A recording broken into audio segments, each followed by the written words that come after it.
नमस्कार विद्यार्थी मित्र मैत्रिणींनो, केसागर पब्लिकेशनच्या केसागर करिअर अकॅडमी युट्यूब चॅनलवरती तुमचं पुन्हा एकदा स्वागत आहे. Polity of India with special reference to Maharashtra one stop solution. MPSC Rajyaseva परीक्षा गट ब गट क परीक्षा, तलाठी भरती जी गट क अंतर्गत समाविष्ट केलेली आहे आणि इतर सगळ्याच परीक्षा ज्या सरळ सेवा अंतर्गत येतात किंवा जिथं जिथं पॉलिटी हा विषय तुमचा येतो अशा सगळ्याच परीक्षांसाठी वन स्टॉप सोल्युशन असणारं आपलं पुस्तक म्हणजे polity of India with special reference to Maharashtra या पुस्तकातून काही डेमो लेक्चर सिरीज आपण स्टार्ट केलेली होती की जी तुमच्या येणाऱ्या ग्रुप सी पूर्व परीक्षा, राज्यसेवा मुख्य परीक्षा आणि इतर परीक्षांसाठी उपयोगी ठरणार आहे. याच्यामध्ये आपण आजच्या सेशन मध्ये पाहणार आहोत भारतीय घटनेची वैशिष्ट्ये. तर हा जो पार्ट आहे भारतीय घटनेची वैशिष्ट्ये याच्यावरती खूप जास्त क्वेश्चन विचारले जातात एक्झाम मध्ये, लक्षात घ्या. इव्हन तुम्ही कोणताही क्वेश्चन पेपर काढा गट क चा, तिथं तुम्हाला पहिला, दुसरा, तिसरा, चौथा, पाचवा, सहावा हे जे टॉपिक आहेत म्हणजे पार्श्वभूमी बरोबर, घटनेची निर्मिती, त्याच्यानंतर संघ आणि त्याचे क्षेत्र, मूलभूत हक्क, मार्गदर्शक तत्वे, मूलभूत कर्तव्ये बरोबर, नागरिकत्व, हे जे टॉपिक आहे त्याच्यावरती क्वेश्चनची संख्या म्हणजे क्वेश्चन विचारलेच जातात त्याच्यावरती, लक्षात घ्या. त्याच्यामुळे हा भाग तुम्ही स्किप करून चालणार नाही. ओके, चॅनलवरती नवीन असाल तर चॅनलला सबस्क्राईब करा, बेल नोटिफिकेशन ऑन करा म्हणजे लेक्चरच्या ज्या नोटिफिकेशन आहेत त्या तुमच्यापर्यंत वेळेवर पोहोचतील. तर स्टार्ट करूया आपण सेशनला. बघा, आपल्या देशाची जी घटना आहे खूप महत्वपूर्ण अशी घटना आहे आणि जगामध्ये आदर्श आयडियल अशी घटना समजली जाते. तर देशाच्या राज्यघटनेची आपल्या काही वैशिष्ट्य आहेत ज्याच्यामध्ये तुम्हाला देशाच्या शासनाची मूलभूत बैठक निश्चित करणारी, शासनाचे अधिकार आणि जनतेचे हक्क यांचं स्पष्ट करणारी सूत्रबद्ध जी नियमावली आहे त्याला आपण कॉन्स्टिट्यूशन किंवा राज्यघटना म्हणतो बरोबर. मग शासनाचे विविध विभाग, विधिमंडळ, कार्यकारी मंडळ, न्याय मंडळ यांचे परस्पर संबंध स्पष्ट करणारी, राष्ट्रीय, प्रदेश आणि स्थानिक शासकीय घटकांचं स्वरूप व्यक्त करणारी ही जी घटना आहे, तर ही घटना ही एक मूलभूत स्ट्रक्चर आहे, एक मूलभूत चौकट आहे, पायाभूत असा एक आकृतीबंध आहे. आकृतीबंध जो असतो तो बदलताना खूप काळजी घेऊन बदलावा लागतो बरोबर आहे. त्याच्या बेसिक स्ट्रक्चरला धक्का नाही लावला जात. मग मूलभूत नियमांच्या आधारावर देशाचं जे दैनंदिन शासन असतं ना ते चालत असतं, लक्षात घ्या. मग जे आपलं जग आहे, आधुनिक जग आहे, आधुनिक जगामध्ये अमेरिकेमधील संयुक्त संस्थानांनी, लक्षात घ्या, प्रथम अशा स्वरूपाची लिखित घटना निर्माण केली होती आणि अशी लिखित घटना निर्माण करून त्यांनी काय केलं होतं, जगातल्या सगळ्या देशांसमोर एक आदर्श घालून दिला होता. मग भारताचे जे घटनाकार आहेत त्यांच्या पुढे सुद्धा हाच आदर्श होता. त्या घटनेची 150 वर्षाची कार्यवाही, जगातील इतर देशातील घटना आणि त्यांचा प्रत्यक्ष अनुभव इत्यादी गोष्टी विचारात घेऊन भारताची जी घटना आहे ती बनवण्यात आली. परकीय घटना ज्या आहेत असं म्हटलं जातं की 60 देशांच्या घटनांचा अभ्यास करून आपली घटना बनवली.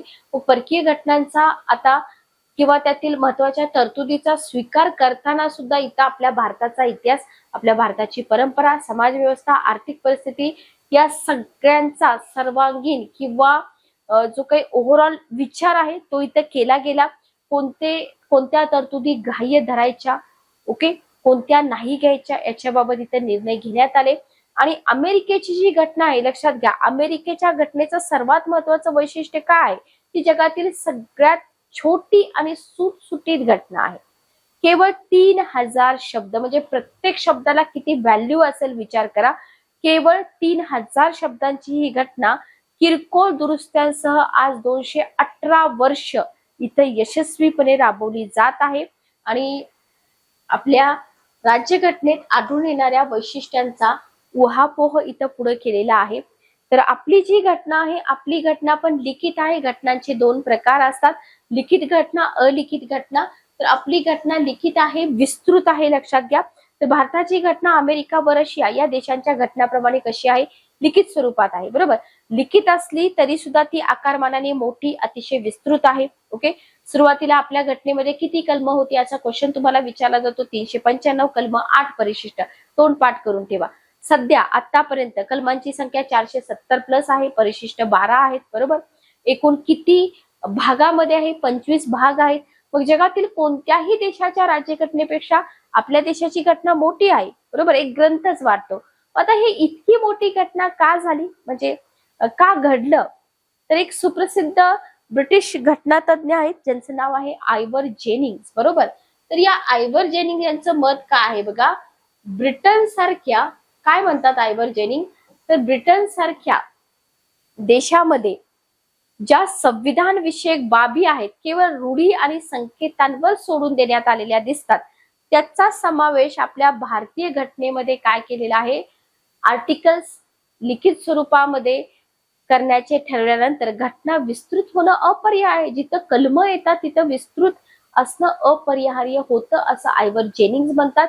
घटना समितीचे जे मसुदा समितीचे अध्यक्ष होते, इथं आपल्याला जे समित्या आहेत, समित्या आणि उपसमित्या, त्यांचे अध्यक्ष जोड्या लावा असा क्वेश्चन विचारला जातो.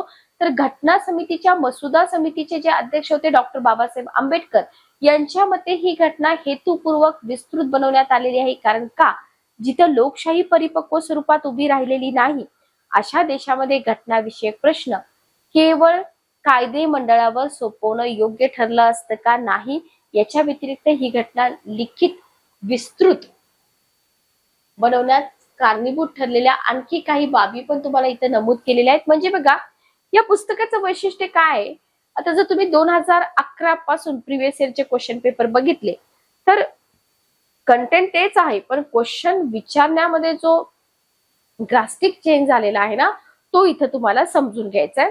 तर भारताने आपल्या संविधानात केवळ केंद्र शासनाच्या शासन व्यवस्थेचा अंतर्भाव केलाय का, नाही. घटक राज्यांची शासन व्यवस्था पण आहे, त्याच्यामुळे ही घटना विस्तृत बनली. पहिलं विधान म्हणजे पहिलं रिझन. मग संघ राज्याच्या घटनेतील तरतुदींचं सूक्ष्म निरीक्षण जर तुम्ही केलं तर भारतीय संघ राज्याचा आराखडा अत्यंत सूक्ष्म तपशिलाने घटनेत समाविष्ट केला असल्याचं इथं आपल्याला दिसून येतं. केंद्र शासन आणि घटक राज्ये यांच्यातील सत्ता वाटप, केंद्र व घटक राज्य यांचे परस्परांमधील संबंध आणि इतर अनुषंगिक बाबी यांचा तपशील, बरोबर, याच्यामध्ये भारतीय संविधानात झाला असल्यामुळे इथं ऑब्विसली आपली घटना जी आहे ती आपल्याला विस्तृत दिसून येते. भारतातील व्यक्ती आणि नागरिक यांना दिलेले मूलभूत हक्क, त्यांच्यावरील मर्यादा, भारतीय नागरिकांची कर्तव्ये, ओके, आणि राज्याने देशात लोककल्याणकारी राज्य निर्माण करावे यासाठी समाविष्ट केले गेलेली जी मार्गदर्शक तत्व आहेत, याच्यामुळे इथं आपल्याला ही जी आपली घटना आहे ही घटना विस्तृत बनलेली दिसून येते. भारतीय संविधानामध्ये लक्षात घ्या, सर्वसाधारण शांततामय परिस्थितीत संपूर्ण शासन व्यवस्था कोणत्या तत्वावर चालवली जावी हे तपशीलवार सांगितले. परकीय आक्रमण, युद्ध, अत्यंत कठीण परिस्थिती, आर्थिक संकट, तर ही सगळी जी आव्हानं आहेत ना, त्यांचा मुकाबला करण्यासाठी आपला देश समर्थ राहावा यासाठी आणीबाणीविषयक खास तरतुदी करणारी आर्टिकल सुद्धा इथं समाविष्ट आहेत. आणि या आणीबाणीच्या प्रकरणातच कोणतेही घटक राज्यात तेथील शासन व्यवस्था जर घटनेनं घालून दिलेल्या पद्धतीप्रमाणे नाही चालली किंवा अशक्य झालं तर तिथं सुद्धा आणीबाणी घोषित करून सेंटरकडे सत्तेची सगळी सूत्र सुपूर्द करणारी तरतूद सुद्धा इथं समाविष्ट केलेली आहे. त्याच्यामुळे काय झालंय, त्याच्यामुळे आपली जी घटना आहे, आपली घटना कशी झालेली आहे, विस्तृत बनलेली आहे. तर घटना विस्तृत होण्याच्या पाठीमागचे हे इथं आपण काय बघतोय, रिझन बघत आहोत. चला नेक्स्ट बघा. तर पुस्तक खूप दर्जेदार आहे, तुम्ही नक्की वापरा.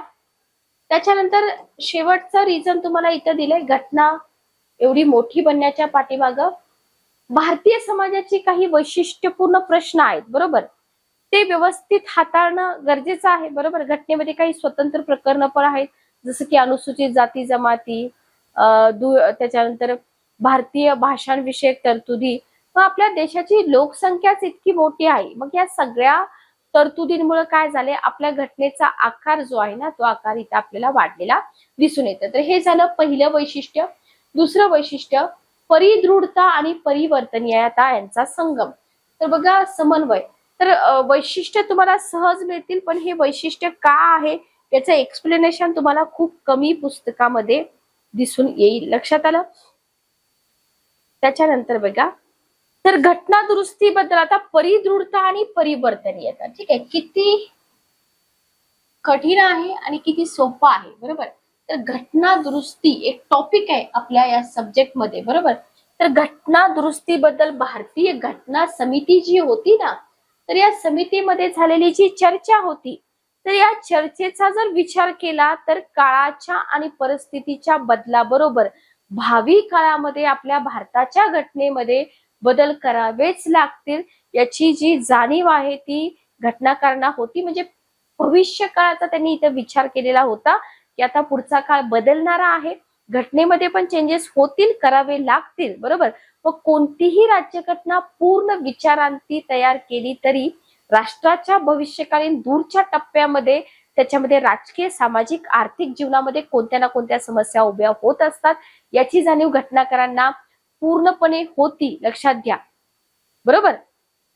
हा, मग आता कितीही तुम्ही विद्वान असाल, कितीही तत्वज्ञ असाल, तरी तुम्ही सगळ्या पुढे घडणाऱ्या समस्यांचा इथं विचार करू शकता का? नाही, बरोबर. म्हणून कोणतीही घटना 100% अक्षय आणि शाश्वत असू शकत नाही. आता हे जे विधान आहे ना, या विधानावरती तुम्हाला क्वेश्चन येऊ शकतो, कारण का आयोग काहीतरी नवीन नवीन विचारतोय, बरोबर. सिंपल सेंटेन्स असेल की कोणतीही घटना अक्षय व शाश्वत स्वरूपाची असू शकत नाही. हे कोणी ओळखलं होतं? आपल्या भारताच्या घटनाकारांनी ओळखलेलं होतं, बरोबर.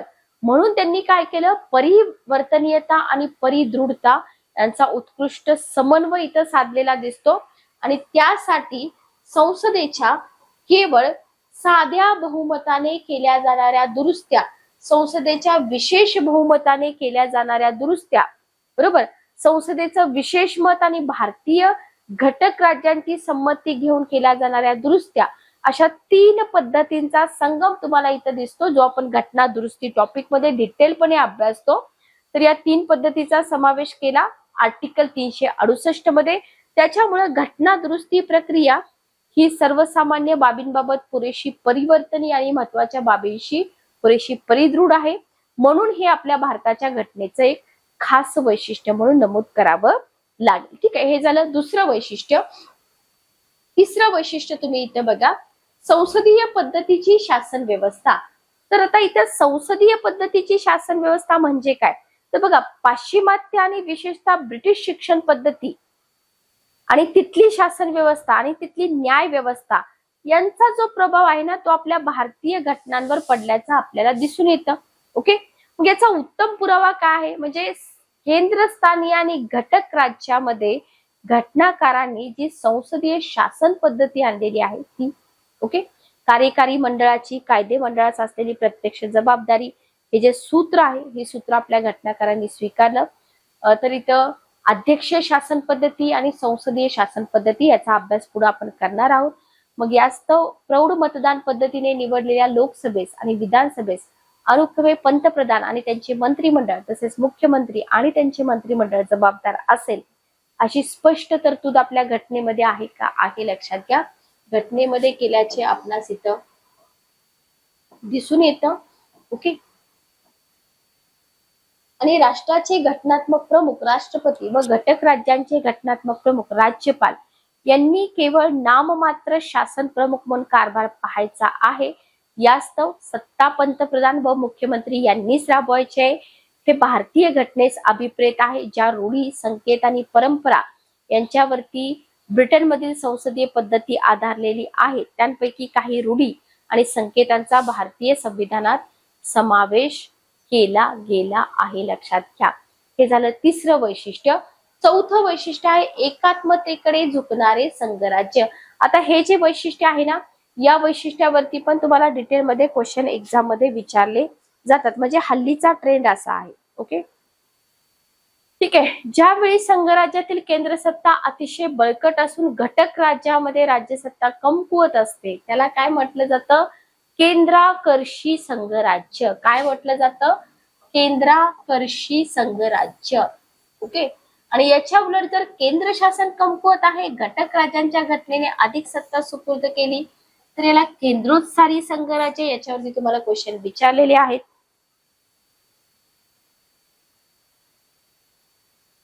ठीक आहे, मग या दृष्टीनं भारतीय संघराज्याचं जर परीक्षण केलं तर भारतीय संघराज्य हे निश्चितच केंद्राकर्षी स्वरूपाचं आहे. हेही तुम्हाला इथे लक्षात ठेवायचं आहे, बरोबर. केंद्र, घटक राज्य यांच्यामधील विषय विभागणीत केंद्राकडे मोठ्या संख्येने सुपूर्द केलेले विषय केंद्र व घटक राज्य स्तरावर एकाच म्हणजे संसदीय शासन पद्धतीचा अवलंब, एकसूत्री न्याय व्यवस्था, एकेरी नागरिकत्व, केंद्र व घटक राज्य स्तरावर निवडणुका घेण्याची जबाबदारी. तर हे इथं राष्ट्रीय स्तरावरील एकच निर्वाचन मंडळ किंवा आयोग, घटक राज्यांचे हिशोब तपासण्यासाठी केंद्रीय स्तरावरील महालेखापाल यांच्याकडे सुपूर्द केलेली सत्ता, प्रत्येक घटक राज्यात राज्यसभेत समान प्रतिनिधित्व न देता लोकसंख्येच्या प्रमाणात. आता हे जे सगळं मी तुम्हाला सांगते ना, हे सगळे घटक एक्झाम मध्ये विचारले जातात. ऑप्शन मध्ये तुम्हाला दिलेले असतात, लक्षात घ्या. ऑप्शन मध्ये तुम्हाला दिलेले असतात. ओके, चला तर बघा, प्रत्येक घटक राज्यास राज्यसभेत समान प्रतिनिधित्व न देता लोकसंख्येच्या प्रमाणात देण्यात आलेले प्रतिनिधित्व, अखिल भारतीय नागरी संधी सेवा, आपत्तीच्या काळात आणीबाणीच्या तरतुदीद्वारा केंद्रास प्राप्त होणारी प्रचंड सत्ता आणि घटना दुरुस्तीची लवचिक पद्धती यांसारख्या बाबींचा विचार करता भारतीय संघराज्याचा आत्मा जो आहे तो केंद्राकडे झुकलेला आहे असं दिसून येतं. आणि म्हणूनच संघराज्य शासन पद्धतीचे ब्रिटनमधील एक गाडे अभ्यासक आहेत के.सी. विवर यांनी भारतीय संघराज्य हे अमेरिकेप्रमाणे पूर्णार्थाने संघराज्य नसून निम संघराज्य आहे हे सुद्धा तुम्हाला एक्झाम मध्ये विचारलेलं आहे.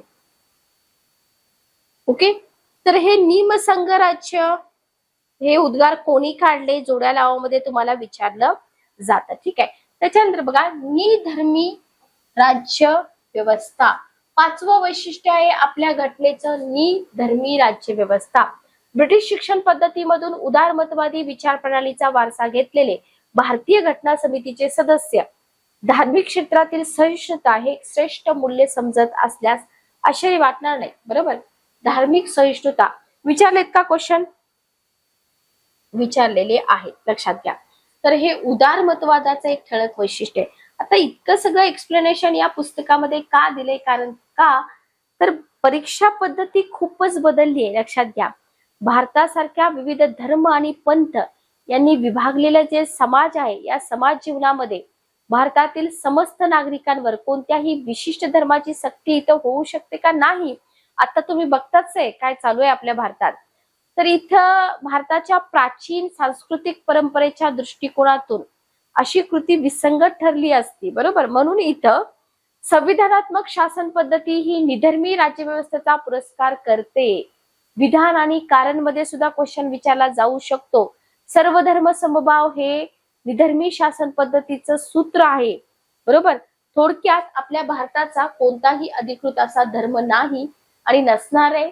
व्यक्ती आपले विविध अधिकार उपभोगीत असताना, आपली सर्वांगीण उन्नती साधत असताना केवळ आणि केवळ धार्मिक रिक्षांवरती त्यांच्यामध्ये कृत्रिम भेदाभेद केले जाणार नाहीत असं पण इथं ग्वाही आपल्या घटनेने दिलेली आहे. जी 42वी अमेंडमेंट आहे, घटना दुरुस्ती, इथं धर्मनिरपेक्ष हा शब्द इन्क्लूड केलाय. तुम्हाला क्वेश्चन विचारलेला आहे याच्यावरती. ओके, चला बघा,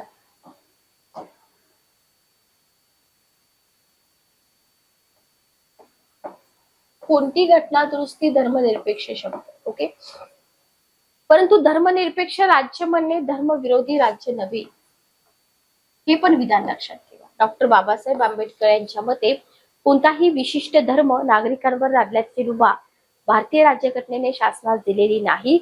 हे धर्मनिरपेक्ष राज्याचं प्रमुख वैशिष्ट्य आहे. Very very important. Okay, clear. त्याच्यानंतर बघा, व्यक्तीचे मूलभूत हक्क. Very very important. हे सुद्धा आपल्या भारतीय घटनेचं वैशिष्ट्यच आहे, व्यक्तीचे मूलभूत हक्क. चला, तर भारतीय घटना जी आहे आपली, आपल्या भारतीय घटनेनं जो तिसरा भाग आहे, एकूण किती भाग आहेत आपल्या घटनेमध्ये सांगा? एकूण किती भाग आहे बघू, किती विद्यार्थ्यांना माहिती आहे. सुरुवातीलाच मी तुम्हाला सांगितलं होतं एकूण किती भाग आहे.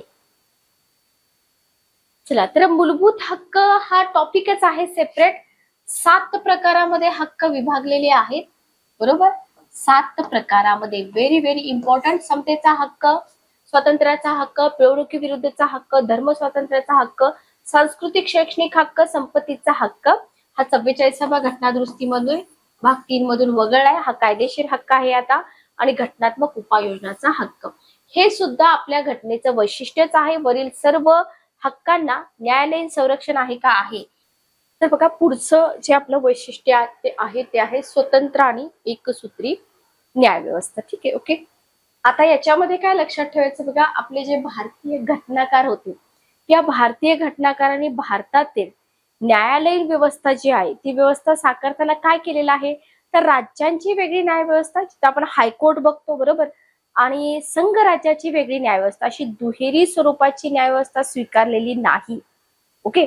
तर संयुक्त संस्थानांच्या संघराज्यामध्ये म्हणजे अमेरिकेमध्ये अशी दुहेरी स्वरूपाची न्याय व्यवस्था आढळून येते. आता तुम्ही म्हणाल की मॅडम हायकोर्ट आणि सुप्रीम कोर्ट आहेच की, बघूया आपण तेही. बघा, भारतामध्ये सर्वात कनिष्ठ अशा तालुका न्यायालयापासून ते सर्वात श्रेष्ठ अशा, लक्षात घ्या, सर्वात श्रेष्ठ अशा सर्वोच्च न्यायालयापर्यंत एकसूत्री न्यायालयीन रचना निर्माण केलेली आपल्याला इथं दिसून येते. मग न्यायालयाच्या सर्वोच्च स्थानी जर आपण बघितलं तर भारताचं एससी आहे, म्हणजे सुप्रीम कोर्ट आहे, बरोबर. आणि या न्यायालयास, लक्षात घ्या, घटनात्मक, दिवाणी आणि फौजदारी संघर्षांच्या बाबतीत अंतिम न्याय निवाडा करण्याचा इथं हक्क दिलेला आहे. लक्षात घ्या, घटनात्मक आणि सार्वजनिक बाबी संबंधी सुद्धा भारताच्या राष्ट्रपतींनी सल्ला मागितल्यास तो सल्ला देण्याची जबाबदारी सुप्रीम कोर्टावरती आहे का? आहे. लक्षात घ्या, तर राष्ट्रपतींनी सल्ला जर मागितला तर तो देण्याची जबाबदारी सुद्धा सुप्रीम कोर्टावर सोपवलेली आहे. आणि सर्वोच्च न्यायालयाने म्हणजे एससी ने दिलेला जो निर्णय असतो तो घटनात्मक अर्थ विशदीकरण भारताच्या सगळ्या न्यायालयावरती बंधनकारक असतो. उच्च न्यायालयांना सुद्धा घटनात्मक आणि सर्वसाधारण कायद्याच्या संदर्भात न्याय देण्याचे अधिकार दिलेले आहेत. लक्षात घ्या, बरोबर आहेत का? प्रत्येक उच्च न्यायालयांचे निर्णय त्यांच्या कार्यक्षेत्रामध्ये येणारे जे सगळी दुय्यम न्यायालय आहेत ना, त्यांच्यावरती बंधनकारकच असतात. मग भारतीय न्यायालयात मूलभूत हक्काच्या संरक्षणाची जी जबाबदारी आहे ती एससी वरती पण आहे आणि एचसी वरती पण आहे, बरोबर. तसेच संघ राज्याच्या संदर्भात जर तुम्ही बघितलं तर केंद्र सरकार विरुद्ध घटक राज्य किंवा दोन किंवा अधिक घटक राज्यामधील संघर्ष निवारण्याची संपूर्ण सत्ता जी आहे ती भारताच्या कुणाला आहे? सुप्रीम कोर्टाला आहे, बरोबर. आणि वरील दोन्ही न्यायालयांचे महत्वाचं स्थान जर तुम्ही लक्षात घेतलं तर या न्यायालयांची स्वायत्तता जी आहे ना ती जपली जावी आणि न्यायपीठावर काम करणारे जे न्यायाधीश आहेत त्यांना निर्भयपणे न्याय देता यावा याच्यासाठी इथं काय केलेलं आहे आपल्या घटनेनं? महत्वाच्या घटनात्मक तरतुदी सुद्धा ज्या आहेत ना त्या आपल्या घटनेमध्ये समाविष्ट केलेल्या आहेत. जिल्हा आणि तालुका पातळीवर जर तुम्ही बघाल तर न्यायालय ही सुद्धा वरिष्ठ न्यायालयांच्या नियंत्रणाखाली किंवा देखरेखीखाली येतात आणि त्याच्यामुळे तिथल्या न्यायालयांची स्वायत्ता आणि न्यायाधीशांचं स्वातंत्र्य जपण्याचा जो प्रयत्न आहे तो जास्तीत जास्त इथं केलेला आपल्याला दिसून येतो. त्याच्यानंतर पुढचं वैशिष्ट्य आहे आपल्या घटनेचं एकेरी नागरिकत्व. कोणतं वैशिष्ट्य आहे? एकेरी नागरिकत्व. बघा, भारतीय घटनाकारांनी अमेरिका अथवा स्वित्झर्लंड या देशांप्रमाणे एक राष्ट्रीय नागरिकत्व व एक प्रांतिक नागरिकत्व अशा दुहेरी नागरिकत्वाच्या पद्धतीचा स्वीकार केलाय का? नाही. सगळ्या भारतीयांना एकच म्हणजे राष्ट्रीय नागरिकत्व असेल आणि हक्क आणि कर्तव्य यांच्या बाबतीत कायद्यापुढे सर्वांचा समान दर्जा असेल ही गोष्ट साध्य होते, बरोबर. म्हणजे आपला भारत देश जो आहे विविध धर्म, पंथ, जाती, विविध भाषा, संस्कृती याच्यामध्ये विभागलाय. मग राष्ट्रामध्ये जर दुहेरी नागरिकत्व ही संकल्पना स्वीकारली तर काय होईल? प्रांतीय भावना ज्या आहेत त्या अजूनच प्रखर होतील. राष्ट्रीय भावना ज्या आहेत त्यांच्या मार्गामध्ये एक कृत्रिम अडथळा बनण्याची शक्यता इथं दिसू शकली असती. म्हणूनच दुहेरी नागरिकत्व ही जी तरतूद आहे ही घटनाकारांनी टाळली आणि एकच नागरिकत्व तेही राष्ट्रीय नागरिकत्व, त्याच्यामुळे नागरिकत्व मिळणं किंवा ते प्राप्त होणं तसेच असलेले नागरिकत्व काढून घेणं. नागरिकत्व टॉपिक आपण बघतो की याचे सगळे अधिकार कोणाला आहेत? कायदे मंडळाला म्हणजे संसदेला आहेत आणि घटक राज्य विधिमंडळाला हे अधिकार नाहीत. हे सुद्धा आपल्याला काय करायचं इथे लक्षात ठेवायचं आहे. त्याच्यानंतर आहे आणीबाणी विषयक तरतुदी. बघा, भारतीय घटनेने नेहमीच्या शांततामय आणि सुरळीत परिस्थितीमध्ये संघराज्य पद्धती आणि संसदीय शासन पद्धती कार्यरत राहतील. तर हा जो इथं मुद्दा आहे ना, हा मुद्दा काय माहिती का? तर घटना आपली जी आहे तर जेव्हा काही सिच्युएशन अशा निर्माण होतील देशात तेव्हा इथं आणीबाणी इमर्जन्सी खूप महत्वाची आहे. ते आपण पुढे कंटिन्यू करूया. पुस्तकामध्ये राज्यघटनेविषयी थोडक्यात असे काही मुद्दे दिलेले आहेत बघा. तर निशाणी काय होती, हत्ती. घटनात्मक सल्लागार BN राव होते. घटना समितीचे सचिव HVR अय्यंगार होते. जोड्या लावामध्ये पाठीमागच्या ग्रुप C ला हा क्वेश्चन विचारलेला आहे. तर हे तुम्ही लक्षात ठेवा. तर आणीबाणीच्या ज्या तरतुदी आहेत ना, त्या तरतुदी खूप इम्पॉर्टंट आहेत, लक्षात घ्या.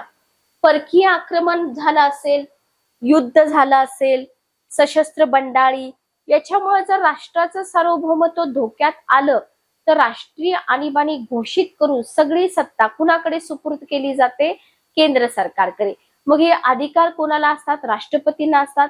आणि या सामान्य असामान्य परिस्थितीमध्ये संघराज्य व्यवस्था जी आहे जवळजवळ नामशेष होते. तात्पुरत्या काळासाठी भारतीय संघराज्याचं रूपांतर एकात्मक किंवा एकावही राज्यामध्ये आपोआप होतं. त्याचप्रमाणे एखाद्या घटक राज्याचा जरी राज्यकारभार घटनेप्रमाणे नाही चालला, अशी जर खात्री राष्ट्रपतींची पटली, तर राज्यात आणीबाणी घोषित करून तेथील कारभारी जी सूत्र आहे ती केंद्र शासनाकडे सुपूर्द करू शकतात. तसेच अकस्मात आर्थिक सत्ता संपूर्णपणे बिघडवून भारतावर आर्थिक अरिष्ट उडवलं किंवा आर्थिक अराजकात निर्माण होण्याची शक्यता वाटली, तर इथं काय केलं जातं? राष्ट्रपती आर्थिक आणीबाणी घोषित करू शकतात आणि देशाच्या संपूर्ण आर्थिक व्यवहारात शिस्त लावण्याच्या दृष्टिकोनातून विविध उपाययोजना करण्याचे अधिकार केंद्र शासनाकडे सुपूर्द करू शकतात. मग इथे सगळी जी ठळक वैशिष्ट्ये आहेत ही तुम्हाला संविधानात स्वतंत्र व्यक्तिमत्व प्राप्त झाले आहे हे लक्षात येतं. तर अशी टोटल 11 वैशिष्ट्य जे आधी फक्त बुलेट पॉइंट मध्ये विद्यार्थी अभ्यासत होते, तर बुलेट पॉइंट मध्ये अभ्यासू नका. तुम्हाला इथं डिटेलमध्ये सेंटेन्स जे तुम्हाला इच अँड एव्हरी सेंटेन्स मी तुम्हाला इथे सांगितलंय ते महत्वाचं आहे एक्झाम मध्ये. त्याच्यावरती तुम्हाला मिनिंगफुल असे क्वेश्चन विचारले जाऊ शकतात. ठीक आहे, ओके, क्लिअर. नेक्स्ट बघा, घटनेची मूलभूत तत्वे. बघा आता जी घटनेची मूलभूत तत्व आहेत ना त्याच्यावरती सुद्धा क्वेश्चन असतो. कसे विचारले जाऊ शकतात की आपली जी संसद आहे, आपल्या संसदेला आपल्या घटनेमध्ये दुरुस्ती करण्याचे अधिकार आहेत, बरोबर. मग संसद जरी दुरुस्ती करण्याचे अधिकार असले तरी सगळीच घटना संसद दुरुस्त करू शकते का? नाही. इथं काही एक बेसिक स्ट्रक्चर आहे, एक चौकट घालून दिलेली आहे जी बदलू शकत नाही. आणि याच्यावरती तुम्हाला स्वामी केशवानंद भारती विरुद्ध केरळ राज्य हे जे न्यायालयीन प्रकरण आहे, आता हे झालं एक प्रकरण. अशी काही इम्पॉर्टंट 10-11 प्रकरण आहेत जी तुम्हाला एक्झाम मध्ये विचारली जातात. तर न्यायालयीन प्रकरणामध्ये 6 तत्व घटनेची मूलभूत तत्व म्हणून सुप्रीम कोर्टाने निश्चित केली आहेत, लक्षात घ्या. याच्यामध्ये राज्यघटनेचं श्रेष्ठत्व हे एक तत्व आहे. प्रजासत्ताक लोकशाही शासन पद्धती आणि देशाचे सार्वभौमत्व हे एक तत्व आहे. घटनेचे निधर्मी संघराज्यात्मक स्वरूप हे तत्व आहे. विधिमंडळे न्यायालय यांच्या अधिकारांची विभागणी, व्यक्तीची प्रतिष्ठा, राष्ट्राची एकता आणि एकात्मता.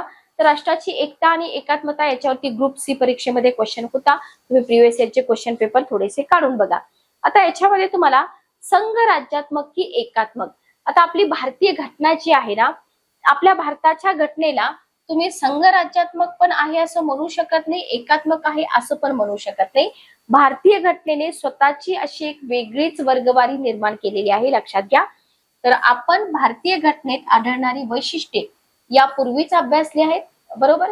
आता भारतीय घटना संघराज्यात्मक आहे का एकात्मक आहे, ती काही अंशी संघराज्यात्मक आहे, काही अंशी एकात्मक आहे, हे सगळं आपल्यासाठी इम्पॉर्टंट आहे का आहे, लक्षात घ्या. कारण याच्यावरती क्वेश्चन आपल्याला विचारले जातात. तर कसं तुम्ही सांगू शकता की आपल्या भारताची घटना संघराज्यात्मक पण नाही आणि एकात्मक पण नाही? तर काही वैशिष्ट्ये आहेत जी आपल्या घटनेमध्ये प्रतिबिंबित झालेली आहेत. जसं की भारताच्या घटनेमध्ये संघ राज्याची पण वैशिष्ट्ये आहेत आणि एकात्मक पण वैशिष्ट्य आहे, बरोबर. आणीबाणी एकात्मक वैशिष्ट्य. अधिकारांची विभागणी हे जर वैशिष्ट्य तुम्ही बघितलं तर याच्यावरून तुम्ही काय सांगू शकता की भारताची घटना संघराज्यात्मक दिसून येते, बरोबर. केंद्र शासन आणि राज्य शासन यांच्यामध्ये जे अधिकार आहेत त्या अधिकारांची विभागणी अथवा सर्व प्रशासकीय विषयांची केंद्र आणि राज्य यांच्यामध्ये वाटणी हे आपल्या घटनेचं एक संघराज्यात्मक वैशिष्ट्य आहे किंवा उद्दिष्ट आहे, बरोबर. भारतीय घटनेचं 7वं परिशिष्ट जर तुम्ही बघितलं तर सुरुवातीला केंद्र सूचीमध्ये सर्वाधिक म्हणजे 97 विषय होते, राज्य सूचीमध्ये 66 होते आणि समवर्ती सूचीमध्ये 47 होते. हे विषय सुद्धा तुम्हाला विचारले जातात. पण नंतर काय झालं, सेंट्रलची जी लिस्ट आहे त्याच्यामधला एक विषय कमी केला 4 विषय वाढविण्यात आले, बरोबर. राज्य सूचीतले 5 विषय समवर्ती सूचीमध्ये वर्ग केले. त्याच्यामुळे केंद्र सूचीतील विषयांची संख्या 100 झाली. ओके. आणि राज्य सूचीतील विषयांची संख्या 61 पर्यंत खाली आली आणि समवर्ती सूचीतील विषयांची संख्या 52 झाली. तर हे इथं तुम्हाला लक्षात ठेवायचं आहे. 101वी घटना दुरुस्ती अधिनियम व्हेरी व्हेरी इम्पॉर्टंट 2016 केंद्र सूची विषय क्रमांक 92 आणि 92C राज्य सूची विषय क्रमांक 52 55 वगळल्यामुळे इथं तुम्हाला केंद्र सूचीतील विषयांची जी संख्या आहे ती टोटल दिसते 98, राज्य सूची 59, समवर्ती सूची 52. व्हेरी व्हेरी इम्पॉर्टंट, याला करा IMP इम्पॉर्टंट. ओके. आणि अधिकारांच्या या विभागणीवरून आणि त्यात मध्यवर्ती सूचीस दिलेल्या महत्वावरून भारतीय घटनेचं संघ राज्यात्मक स्वरूप जे आहे ना ते इथं आपल्याला प्रतीत होतं, लक्षात ठेवा. तर सुरुवातीला भारताची जी घटना आहे ती 22 भागामध्ये किंवा प्रकरणामध्ये विभागली होती. 7वी घटना दुरुस्ती झाली 1956, भाग 7 आणि मूळ भाग 9 घटनेतून काढून टाकण्यात आले. 42वी घटना दुरुस्ती 1976, 4A आणि 14A. 73वी घटना दुरुस्ती लक्षात ठेवावीच लागेल तुम्हाला. 74वी घटना दुरुस्ती लक्षात ठेवावी लागेल. Okay, clear. तर कोणते भाग ऍड करण्यात आले, काय वगळण्यात आलं, हे तुम्हाला एक्झाम मध्ये विचारलं जातं. Okay, clear. चला, इथपर्यंत समजलं का? बघा, काहीही तुमच्या अडचणी असतील इथपर्यंत तर तुम्ही मला विचारू शकता. बघा, नेक्स्ट पार्ट आता याचा आपण बघूया. आपण बघतोय तत्व. तर लिखित राज्य घटना पाठीमागे जे वैशिष्ट्य आपण बघितले थोडाफार संबंध इथं पण त्याचा येणारच आहे, लक्षात घ्या. फक्त कोणती संघ राज्यात्मक आहेत कोणती एकात्मक आहे तिथं आपण कन्फ्युज होऊ शकतो. तर संघ राज्यात्मक घटना हा राज्य आणि केंद्र यांच्यामधील उदात्त जो करार आहे तो गणला जात असल्यानं अशी घटना लिखित असणं आवश्यक असतं. मग लिखित आहे तर तुम्ही संघ राज्यात्मक उद्दिष्ट म्हणू शकता. तर घटनेचं वैशिष्ट्य दिसून येतं, घटनेचं श्रेष्ठत्व. बघा, संघ राज्यात्मक घटना हा केंद्र आणि राज्य सरकार याच्यामधला एक प्रकारचा करार असतो, बरोबर. त्यांचे अधिकार घटनेमध्ये स्पष्ट नमूद केलेले असतात. वेगळ्या भाषेत जर सांगायचं तर घटनेने केंद्र आणि राज्य यांना त्यांचे अधिकार प्रदान केलेले असतात असं म्हणता येईल, बरोबर. आणि भारताचा विचार जर केला तर केंद्र अथवा राज्य कोणीही घटनेत दिलेल्या अधिकारांचं उल्लंघन करू शकते का? करू शकत नाही. तसेच एखादा कायदा किंवा कायद्याचा काही भाग घटनेचे उल्लंघन करणारा असला तर तो कायदा अथवा भाग व्यर्थ ठरतो, हे तुम्हाला इथे लक्षात ठेवायचंय. आणि याच्यावरूनच भारतीय घटनेचं श्रेष्ठत्व प्रतीत होतं. संघ राज्यात्मक शासन पद्धतीचं हेही वैशिष्ट्य आपल्या भारताच्या घटनेमध्ये उतरलेलं आपल्याला दिसून येतं. हेच तुम्हाला विचारलं जातं. क्लिअर. चला, ताठर राज्यघटना, बरोबर. ताठर राज्यघटना. हा, तर ताठर जसं तुम्हाला पाठीमागे आपण बघितले त्याच पद्धतीचं आहे. बघा, तर राज्यघटनेमध्ये ज्या राज्यघटनेमध्ये घटना दुरुस्तीची प्रक्रिया सुलभ अथवा सहज साध्य नसते, सहजासहजी तुम्ही त्याच्यात दुरुस्ती करू शकत नाही, आणि तर त्याला तुम्ही ताठर राज्यघटना म्हणू शकता. तर हे संघ राज्यात्मक घटनेचे एक वैशिष्ट्य जे आपल्या घटनेमध्ये दिसतं. आता तुम्ही म्हणाल की मॅडम काही दुरुस्त्या सहज होतात. बघा, बहुतेक दुरुस्ती तरतुदीमध्ये दुरुस्ती करण्यासाठी काय करावं लागतं? घटना दुरुस्तीचा जो ठराव आहे ना तो दोन्ही सभागृहांनी एकूण सभासदांच्या बहुमताने उपस्थित आणि मतदान करणाऱ्या सभासदांच्या 2/3 बहुमताने संमत व्हावा लागतो. आणि काही दुरुस्त्यांसाठी निम्म्या राज्यांची संमती सुद्धा आवश्यक असते. याच्यावरून तुम्ही सांगू शकता की भारताची जी घटना आहे त्याच्यामध्ये दुरुस्ती करण्याची जी पद्धत आहे ती सहज साध्य नाही, बरोबर. थोडक्यात म्हणजे हे संघ राज्यात्मक घटनेचं वैशिष्ट्य तुम्हाला आपल्या घटनेमध्ये दिसून येतं. त्याच्यानंतर दुहेरी शासन. बघा, संघ राज्यात्मक घटनेमध्ये मध्यवर्ती शासन आणि राज्यांचं शासन दुहेरी असते. आपल्या भारतामध्ये पण दिसतं का? दिसतं, बरोबर. तर इथं तुम्ही म्हणू शकता, पण भारतीय घटनेतील काही वैशिष्ट्ये अशी आहेत की जी एकात्म पद्धतीच्या घटनेलाच लागू पडतात, आणि ते सुद्धा तुम्हाला इथं पाहणं गरजेचं आहे, कारण एक्झाम मध्ये दोन्ही पॉइंट्स विचारले जातात. ठीक आहे, ओके. आता एकात्म कशावरून तुम्ही म्हणू शकता? तर सगळ्यात महत्वाचं आहे एकेरी नागरिकत्व, बरोबर. दुहेरी नागरिकत्व म्हणजे राज्याचं संघ राज्यात्मक शासन पद्धतीचं वैशिष्ट्य. पण भारतामध्ये नागरिक कोणत्याही राज्याचा रहिवासी असू द्या, फक्त मध्यवर्ती शासनाचंच नागरिकत्व असतं, म्हणजे फक्त भारताचाच नागरिक असतो.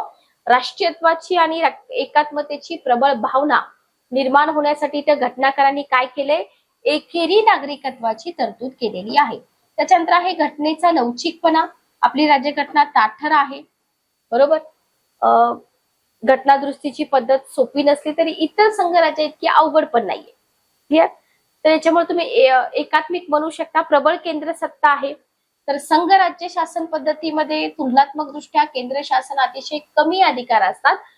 अमेरिकेच्या संघराज्याचं जर तुम्ही एक्झाम्पल घेतलं, ठीक आहे, तर भारताची जी सूची आहे इथं 98 विषय आहेत. राज्य सूचीमध्ये 59 विषय आहेत.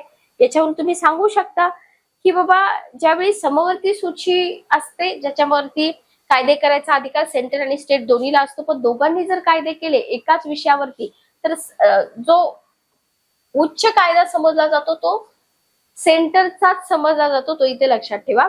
उर्वरित विषयांवर कायदे करण्याचे अधिकार ऑब्व्हियसली सेंटरलाच आहेत. त्याच्यामुळे तुम्ही एकात्म आहे असं म्हणू शकता. इथं तुम्हाला हायलाइट करून काही पॉइंट्स दिलेले आहेत की भारतीय संविधानातील आर्टिकल 371 कलम 371 अन्वये आपणास असलेल्या अधिकारांचा वापर करून 5 ऑगस्ट 2019 रोजी भारताच्या राष्ट्रपतींनी जम्मू आणि काश्मीर राज्य सरकारच्या सहमतीने एक अध्यादेश संविधान आदेश 2019 जारी केला आणि इथे जम्मू काश्मीर राज्याला लागू झाल्या आणि तत्कालीन जम्मू आणि काश्मीर राज्यामध्ये वेगळे संविधान जे होतं ते रद्द झालं. इथपर्यंत काहीही अडचण असेल तर बिनधास्त विचारा. चला पुढे जाऊया आपण, नाहीतर चला नेक्स्ट आपण पुढे जाऊया. बघा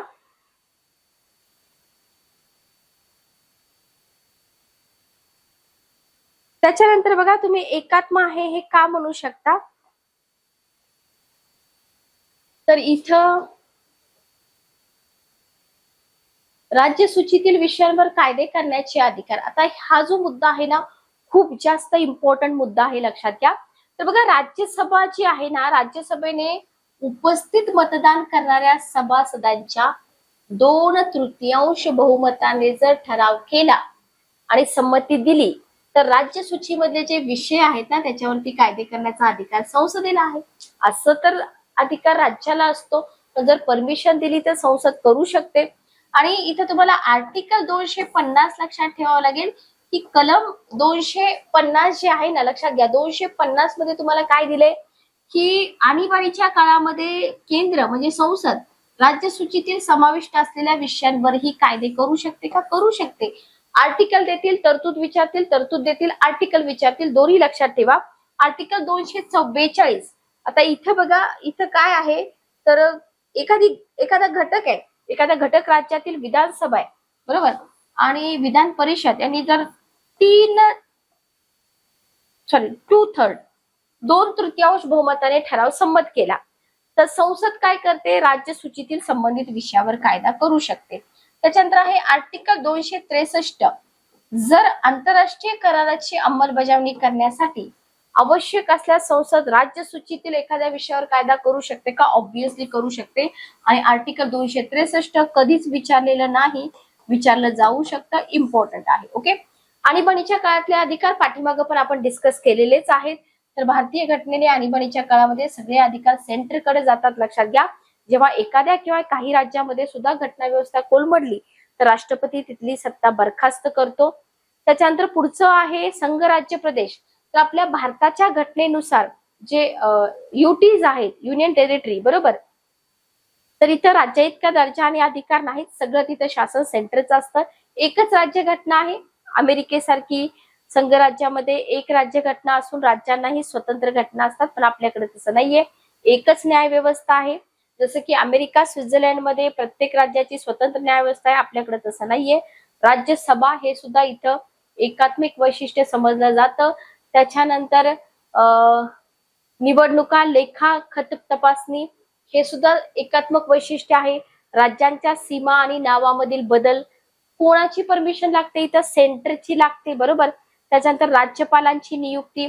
अमेरिका, स्वित्झर्लंड मध्ये जर तुम्ही बघितलं तर संबंधित राज्य सरकारेच त्यांच्या प्रमुखाची निवड किंवा नियुक्ती करतात, बरोबर. पण भारतामध्ये तसं आहे का, भारतात राज्यपालांची नियुक्ती जी आहे ना ती कोणाकडून केली जाते, राष्ट्रपतींकडून केली जाते आणि ते राष्ट्रपतींना पूर्णपणे जबाबदार सुद्धा असतात.